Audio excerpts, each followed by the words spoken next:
grupo de trabajo, que es la traducción, digamos, oficial que ha reproducido el Pentágono y se ha divulgado en los grandes medios de prensa, en realidad enmascara o trata de presentar como si fuera un grupo de filántropos que vienen a ayudar a Cuba a conectar a Internet y apoyar medios independientes, cuando en realidad la traducción que se podría dar a este concepto es el de grupo de tareas o fuerza de tareas, que es una nomenclatura militar que viene desde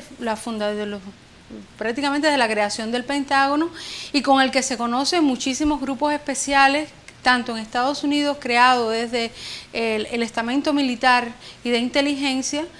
y que además se ha reproducido en prácticamente todos los países vinculados por lo menos vinculados a los Estados Unidos. No te olvides, por ejemplo, el famoso grupo de tareas de la ESMA, o sea, de la Escuela de Mecánica de la Armada en Argentina, que toma también esta definición, este grupo de tareas del concepto del Pentágono de la Escuela de las Américas, que fue aquel grupo represor que desapareció a más de 5.000 o torturó a más de 5.000 argentinos durante la dictadura.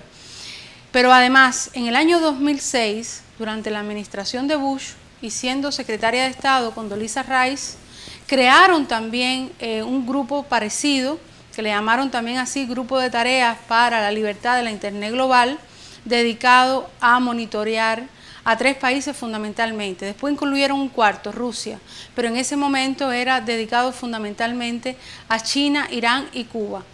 Y ahí las traducciones fueron así, grupos de tareas. ¿Por qué son grupos de tareas? Porque es el Departamento de Estado como organizador, el Departamento de Estado es el que tiene a su cargo, por lo menos oficialmente, aquellas acciones hacia el exterior, o sea, fuera de los Estados Unidos, pero tiene una capacidad muy grande para movilizar tanto agencias gubernamentales, fundamentalmente de inteligencia, la academia, o grupos no gubernamentales, fundamentalmente empresas. Y en ese momento, bueno, pues crearon este grupo que además surgió igualito que ahora, que fue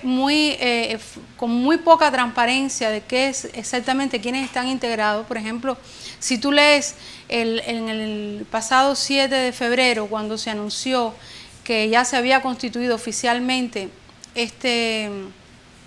grupo, no sabemos cuáles son los nombres. Sabemos algunas organizaciones que están ahí, pero no dijeron quiénes eran. Y pasó exactamente lo mismo en el 2006. Pero ¿qué sabemos de ese grupo que se creó en el 2006 y que después de alguna manera salió de la palestra pública? Sabemos que tenían una capacidad ejecutiva extraordinaria para armar proyectos, algunos descabellados, como por ejemplo el virus Stuxnet para Irán, que fue el famoso virus que penetró toda la infraestructura, básicamente informática, de los sistemas de todos los laboratorios que estaban trabajando en los programas de desarrollo nuclear del gobierno de Irán. Ahí no podían hablar de hacer lo que están diciendo ahora, que es llevarla a Internet o desarrollar medios independientes, que sabemos que no son independientes en lo absoluto, por una sencilla razón. Para China y para Irán, ellos tienen que pasar por algo que es elemental, que es la gran muralla china y persa del idioma. Por lo tanto, se adaptaron, tuvieron es decir, estos grupos se adaptan un poco a las condiciones históricas y a partir de ahí desarrollan sus proyectos. Y bueno, desarrollaron, de ese grupo sale el zunzuneo famoso contra Cuba, que es también un proyecto donde se involucró la USAID y que además crearon toda una red internacional totalmente ilegal, incluso ilegal dentro del propio Estados Unidos, utilizando terceros países para un proyecto de crear una especie de Twitter para Cuba enfocado en la subversión, que fue muy criticado y además llevó toda una discusión en el propio Congreso de los Estados Unidos, no porque estaban atacando a Cuba, sino porque era brutalmente ineficiente y además no lograron absolutamente nada. Entonces, estamos hablando de eso, son realmente grupos con una estructura y un alcance y que viene de la tradición militar y que utiliza como pasarela el Departamento de Estado, porque quien es el que oficialmente se ocupa de lo que ellos llaman la diplomacia pública, es decir, es de trabajar fuera de frontera, tratando de alinear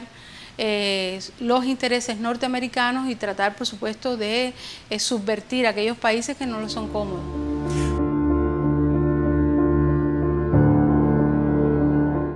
Lo que cambia ahora es que este grupo está dedicado exclusivamente para Cuba, y si pudiéramos resumirlo en una frase, estamos hablando de un proyecto de radio y TV Martí para Internet dedicado exclusivamente a Cuba para producir las 24 horas del día noticias falsas, o sea, lo que hoy se llama fake news,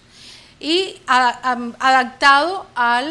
las condiciones particulares de Cuba. A mi juicio, yo creo que este grupo es un grupo creado a la defensiva. Estados Unidos se ha dado cuenta que Cuba, o sea, después de todo un periodo donde nos criticaban porque Cuba no accedía a Internet y porque teníamos supuestamente las tasas más bajas del mundo, de pronto en 2 años ha habido un salto de alguna manera espectacular de la presencia de los cubanos de Internet y de los desarrollos de la infraestructura. Fíjate, el año pasado, según las estadísticas internacionales, de fuentes internacionales, no de Cuba, o sea, no es propaganda oficial, se incorporaron a Facebook 2,7 millones de cubanos, o sea, nuevas cuentas de cubanos en Facebook. Fue el país que más creció en presencia de usuarios en Facebook, creció en un 387% con respecto al año anterior. Estamos hablando de 4,5 millones de líneas móviles en las manos de los cubanos, que sabemos que hay muchos más móviles en las manos de la gente porque los muchachos hoy lo usan de manera natural, a veces hasta para usar Zapia o otras aplicaciones para conectarse. Es decir, se está produciendo lo que ya sabíamos, que con un crecimiento del acceso en un país altamente preparado para el uso de las tecnologías, esto iba a dar un salto importante en muy breve tiempo, haciendo lo que en tecnología se llama salto de rana, es decir, que tú pasas de una tecnología más vieja a la última generación. Eso está pasando en Cuba, están viendo esa realidad y yo creo que lo que están tratando es de buscar la manera de apropiarse e intervenir en esa realidad con fines de subversión, pero también defensivamente.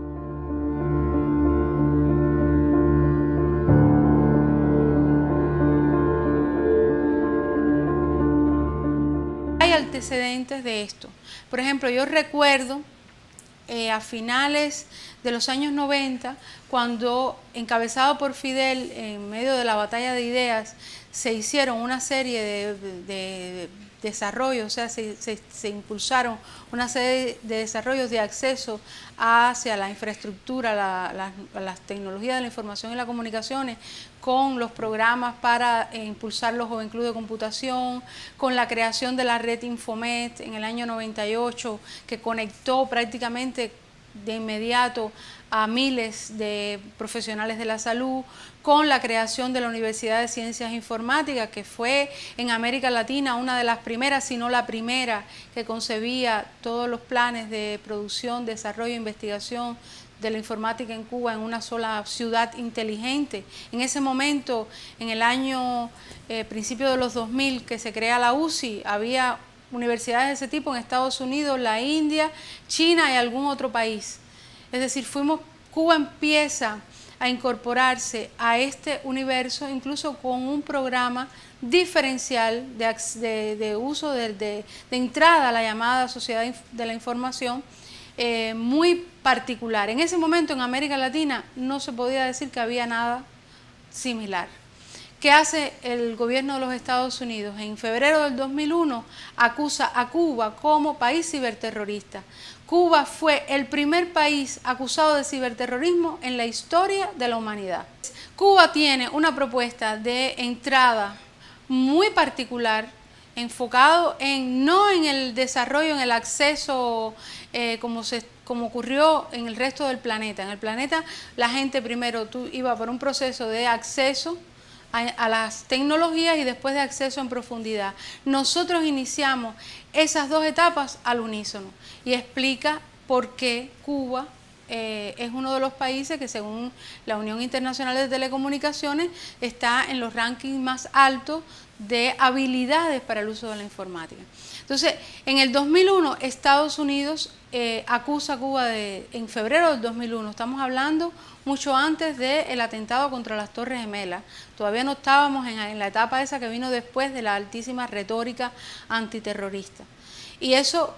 solo se explica por una decisión, o sea, por un temor a lo que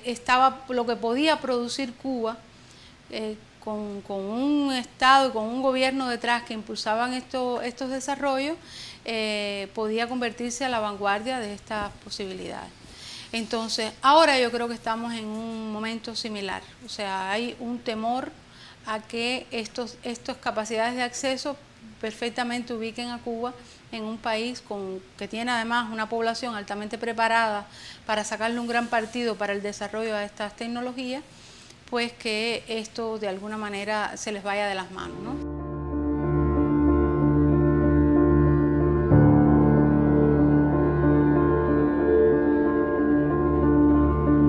Es muy difícil enseñar a discernir, depende de las culturas. El problema, mira, siempre hay una falsa discusión sobre la brecha digital entendida por la gente que tienen o no tienen en las manos unas tecnologías. La tecnología no es el artefacto, la tecnología es un saber. Una receta de cocina es una tecnología, el alfabeto es una tecnología. Y siempre lo que te da la diferencia para el uso de esas tecnologías es la apropiación cultural que tú tengas y que sepas enfocar ese instrumento, ese artefacto con un sentido pensado en el desarrollo o pensado en los valores o en cultivar la dignidad del ser humano y las posibilidades del ser humano con esos artefactos, que yo creo que es el centro y es el corazón del modelo cubano. Entonces, Fidel lo tenía clarísimo, el tema de la batalla de ideas, él la concibe justamente para que en medio del ruido universal la gente tenga capacidad de discernimiento crítico para entender dónde está la verdad y dónde está la mentira. El gran problema hoy es que muchas de estas plataformas encierran a los seres humanos en burbujas que le impiden ver más allá de las cámaras de eco construidas contra nuestros países. Es impresionante, por ejemplo, la campaña contra Venezuela, entre otras cosas, porque los venezolanos que estaban viviendo allí en el momento de la guarimba, o sea, el periodo que va de abril a julio en el que se produce la elección constituyente,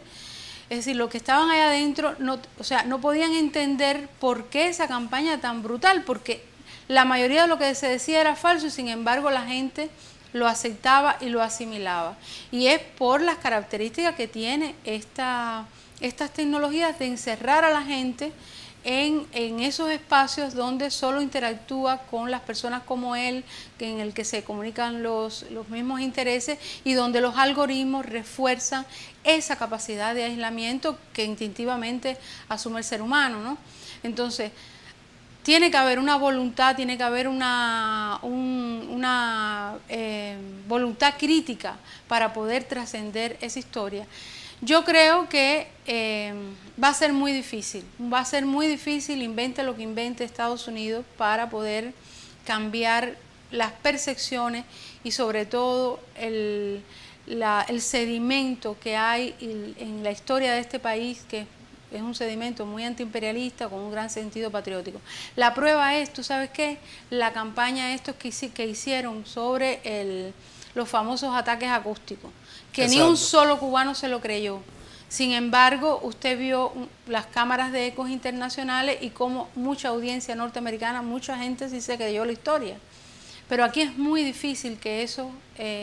penetre, porque nadie se crea el cuento de que puede haber alguien desde el gobierno cubano con una pistola mágica dirigida a determinados oídos y no a otros, y realmente nadie se creyó. Los únicos dañados eran ellos. Claro, yo incluso tengo la teoría de que esto fue una operación para probar cómo funcionaban estas cosas, pero no es menos cierto que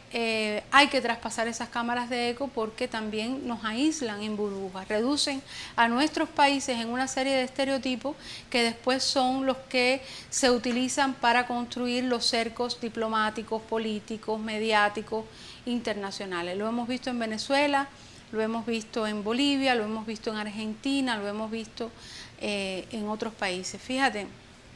además estamos hablando que para esto se están destinando enormes sumas de dinero. Yo recuerdo hace el año pasado conversando con Tristan Bauer, que fue el jefe de comunicación del gobierno de Cristina Kirchner y ahora está trabajando para la Fundación Patria, me contaba que en las 2 últimas semanas de la campaña de Mauricio Macri en Argentina, se invirtieron solo para las redes sociales $200.000 diarios. O sea, para financiar todas estas campañas,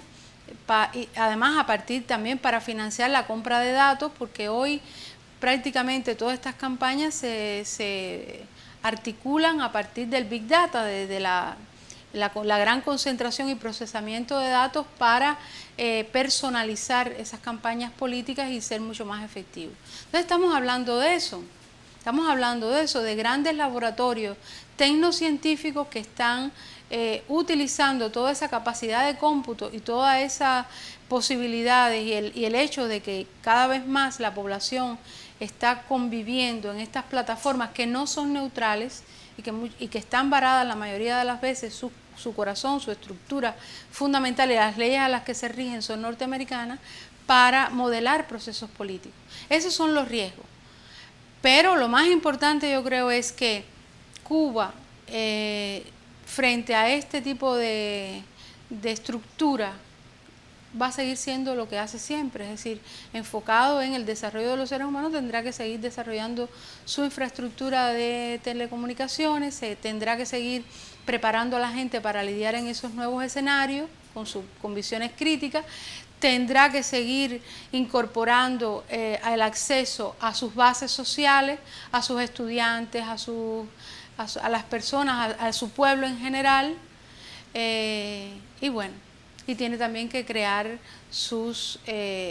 expertos que estén trabajando en ver cómo darle forma y bueno, prepararse para esta guerra.